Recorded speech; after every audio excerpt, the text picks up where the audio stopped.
আশা করি বন্ধুরা সকলেই ভালো আছেন। আজকে আমরা আলোচনা করব ক্যালপ্যাক্স সম্পর্কে। ক্যালপ্যাক্স স্কয়ার কোম্পানির ক্যালসিয়াম। এই ক্যালসিয়াম গবাদি পশুর ক্ষেত্রে অর্থাৎ গরু, মহিষ, ছাগল, ভেড়ার কোন কোন ক্ষেত্রে ব্যবহার করবেন, কি পরিমাণে ব্যবহার করবেন এবং পোলট্রির ক্ষেত্রে অর্থাৎ হাঁস, মুরগি, কবুতর ও কোয়েল পাখির কোন কোন ক্ষেত্রে ব্যবহার করবেন, কি পরিমাণে ব্যবহার করবেন, কিভাবে ব্যবহার করলে ভালো রেজাল্ট পাবেন, এই নিয়ে এখন বিস্তারিত আলোচনা করব। ক্যালপ্যাক্স 100 মিলি সিরাপের দাম 140 টাকা। ক্যালপ্যাক্স ক্যালসিয়াম, ফসফরাস ও ভিটামিন D3 এর সমন্বয়ে এই ক্যালসিয়াম তৈরি। দেখেন, এর প্রতি লিটার ক্যালপ্যাক্সে আছে ক্যালসিয়াম 3.40%, ফসফরাস 1.70%, ভিটামিন D3 20 লক্ষ IU। এই ক্যালপ্যাক্স লেয়ার মুরগির ক্ষেত্রে ক্যালসিয়াম, ফসফরাস ও ভিটামিন D3 এর অভাবজনিত রোগ যেমন পাতলা, ভঙ্গুর, কুষাযুক্ত ডিম।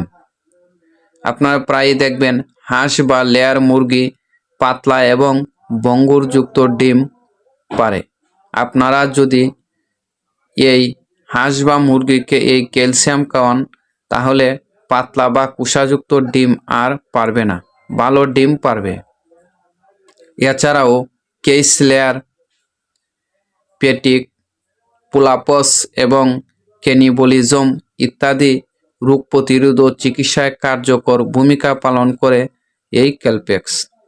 এছাড়া ব্রয়লার মুরগির ক্ষেত্রে বাড়ন্ত বয়সে ব্রয়লারের ক্যালসিয়াম, ফসফরাস ও ভিটামিন D3 এর সঠিক উপস্থিতির ফলে ওজন বৃদ্ধি হয়, রোগ প্রতিরোধ ক্ষমতা বৃদ্ধি পায় এবং হাড়ের ক্ষয় রোধ হয়। তাই আপনারা যদি ব্রয়লার মুরগিকে এই ক্যালসিয়াম খাওয়ান তাহলে দেখবেন সঠিকভাবে ওজন বৃদ্ধি পাবে, রোগ প্রতিরোধ ক্ষমতা বৃদ্ধি পাবে এবং হাড়ের ক্ষয় রোধ হবে। বিশেষ করে আপনারা হাঁস বা লেয়ার মুরগিকে এই ক্যালসিয়াম খাওয়াবেন তাহলে দেখবেন পাতলা এবং ভঙ্গুর কুষাযুক্ত ডিম পারবে না, ভালো ডিম পারবে এবং ডিমও বেশি দিন পারবে। এছাড়া গবাদি পশুর ক্ষেত্রে এই ক্যালসিয়ামের অভাব পূরণ করে দুধ উৎপাদন বৃদ্ধি করে, দৈহিক উৎপাদন ও বৃদ্ধি করে। তাই আপনারা নিয়মিত বা মাঝে মধ্যে গবাদি পশুকে এই ক্যালসিয়াম খাওয়াতে পারবেন।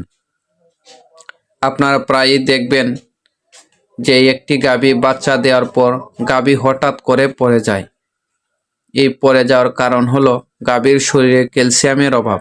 আপনারা যদি গর্ভকালীন সময়ে, বিশেষ করে নবম মাসে যদি ক্যালসিয়াম খাওয়ান তাহলে এই সমস্যা হবে না। বা বাচ্চা প্রসবের সময় জরায়ুর মুখ খুলতেও ক্যালসিয়াম সাহায্য করে, তাই আপনারা ক্যালসিয়াম খাওয়াতে পারেন। এছাড়া দুর্বল ছাগল, ভেড়াকে বা ছোট বাছুরকে আপনারা এই ক্যালসিয়াম খাওয়াতে পারেন, তাহলে রোগ প্রতিরোধ ক্ষমতা বৃদ্ধি পায়। এখন আসি আপনারা এই ক্যালসিয়াম কি পরিমাণে খাওয়াবেন। পোলট্রির ক্ষেত্রে অর্থাৎ হাঁস, মুরগি, কবুতর ও কোয়েল পাখির ক্ষেত্রে 1 লিটার পানিতে 2.5 মিলি ওষুধ মিশিয়ে প্রতিদিন একবার করে 5 থেকে 7 দিন খাওয়াবেন। পূর্ণবয়স্ক গবাদি পশুর ক্ষেত্রে প্রতিদিন একবার করে 30 থেকে 50 মিলি করে 5 থেকে 7 দিন খাওয়াবেন। ছোট বাছুর, ছাগল ও ভেড়ার ক্ষেত্রে আপনারা প্রতিদিন 10 থেকে 20 মিলি করে 5 থেকে 7 দিন খাওয়াবেন। আপনারা এভাবে যদি গবাদি পশু বা পোলট্রিতে ব্যবহার করেন তাহলে ভালো একটি রেজাল্ট পাবেন।